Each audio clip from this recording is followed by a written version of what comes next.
fight, considering that he's older than you and you are strong? Yeah. Well, yeah. I see Jessie Vargas winning by in surprising fashion. But it's good. It's a win-win situation for both. I will stay on top and make sure to become a legend myself and start this new legacy for myself. And he will be able to be a great senator after that. You know what I mean? 100%. So win-win situation. Thank you. I thought it was out of the 3 fights that he had with Bradley, I think it was his best performance. I think many of us would agree. So it's going to be a good fight, very entertaining.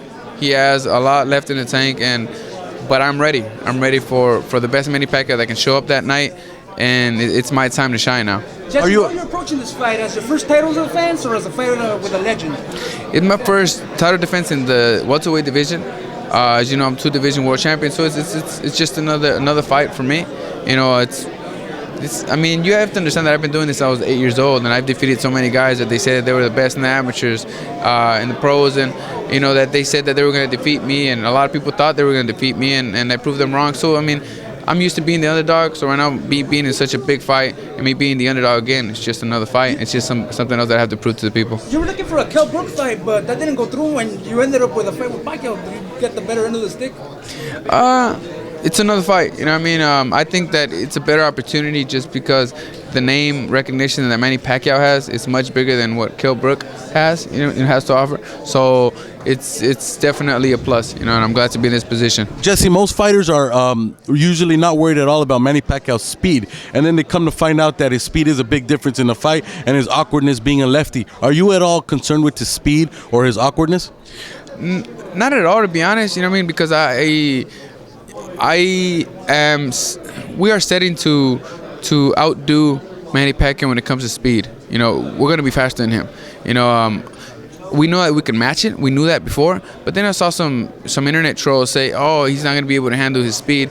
And I came in the next day and told Dewey, I said, Dewey, you know what?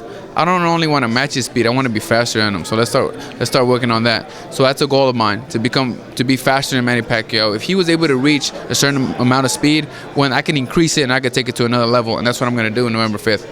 Is there anything you learned from his losses against Mayweather or Marquez? Definitely, we learned things from several of his fights, whether he won or lost them. But of course, his losses do stand out, and we have to see why and the reasons he won. We got to know his strength and the weaknesses, So we see a lot of his fights.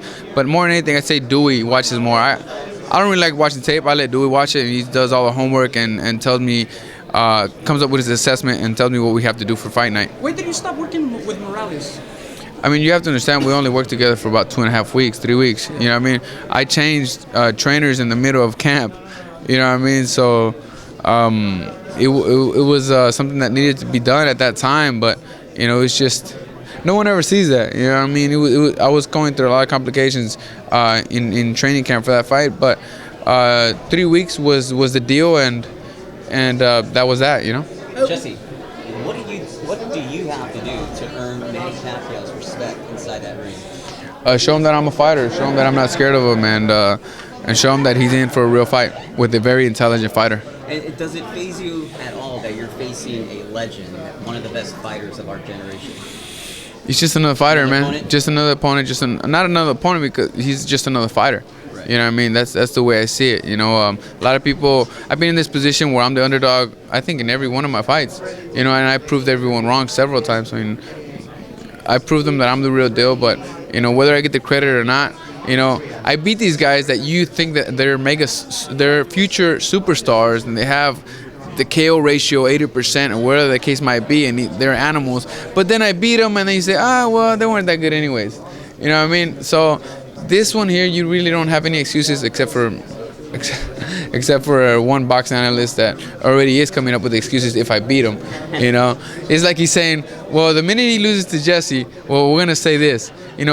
But if he wins, we're gonna say he's the next big guy, so that our next guy, our guy that we want to win, actually we'll build him up to be the next superstar. So it's very contradicting, but whatever it is, this is my line of work, and I just have to beat whoever's in front of me, whether you like it or not. Huh? Do you use that for motivation when you hear people doubting you? Definitely, Ryan. I use it as it adds fuel to the tank. You know what I mean? And it gives me that extra fire that I need. So actually, I think those people that are negative, you know what I mean, that say that he's too fast for me because of that, I want to be faster than him now. That stood out. It does help me. I mean, dude, you want to know something about me, man? When I was 12 years old, I won the national gold medal. I won a national Golden Gloves tournament, and this always stood out for me because with me winning, I came back the national champion, fought five days straight, and the next day we get newspaper into the gym, and guess what? The owner of the gym set up so that the newspaper would interview the guy that lost in the semifinals. And I'm like, I'm 12 years old. I'm like, hey, I won the medal, you know. And they didn't even want to interview me until at the end. They said, well, this kid here won the gold, you know. They wrote up a whole page on the guy that lost in the semifinals. And I'm the national champion. I got the gold medal. And they don't even want to interview me. I had a little piece this big, you know what I mean, that was on the newspaper. So I'm used to being the underdog. I'm used to just kind of being pushed around like the fucking stepchild, unfortunately. You know what I mean? It's sad, man, but you know, it is what it is. We got to continue to succeed. We just got to continue to push forward, you know. I don't let anything break me, you know, and things happen for a reason. Sooner or later, I'll get the credit I deserve. But that always stood out, and I never said anything about it. To this day, I haven't even told the trainer nor the owner of the gym. But I remember that like if it was yesterday, man. Against Adam, you look more aggressive than usual. I mean, is that the new Jessie Vargas with a mean streak? The mean streak, that's what you want to, yeah, that's what we should call it, because that's the way I am. You know, I'm just once we step into that ring, I'm just a different fighter now this year because of the team that I have, and because I know that in that ring, we're not there to play games, we're there to hurt each other.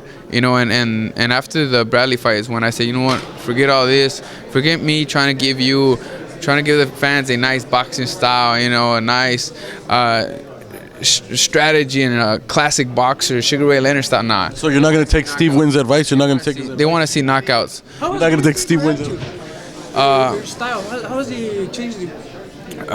For the better. You know, I'm much more aggressive now. In sparring, actually, we don't even touch gloves anymore. You know, I told Dewey before camp, I told him, hey, Dewey, I don't want to touch gloves with him when we start each round. You know, so I have become much meaner, and that's what has benefited me as well. What was it after the 12th round of the Bradley fight? Obviously, you talked and it seemed like the fight might have been over, and then it ended the way it ended. Like you were saying earlier against Saddam, you're a lot more angry. But we've just even seen you out of the ring, like kind of the issues you've had with Bradley, just kind of talking and stuff like that. Like, what was it after that round that just clicked with you that I need to be more aggressive, I need to be mean? Because no one is going to give you anything, and you got to get up there and you got to take it. You know what I mean? And don't leave anything up to anyone else. And that's exactly what I'm doing. But the team that I have now has been a very important factor in the change of style that I have. And I'm very thankful to have them. And you're gonna see us win together. You know, a win for me is a win. We're winning together, and he's gonna be trainer of the year. That's my goal. Jesse, you think they're underestimating you and forgetting you? I think that I don't think they're underestimating me. I know that they know that they're in for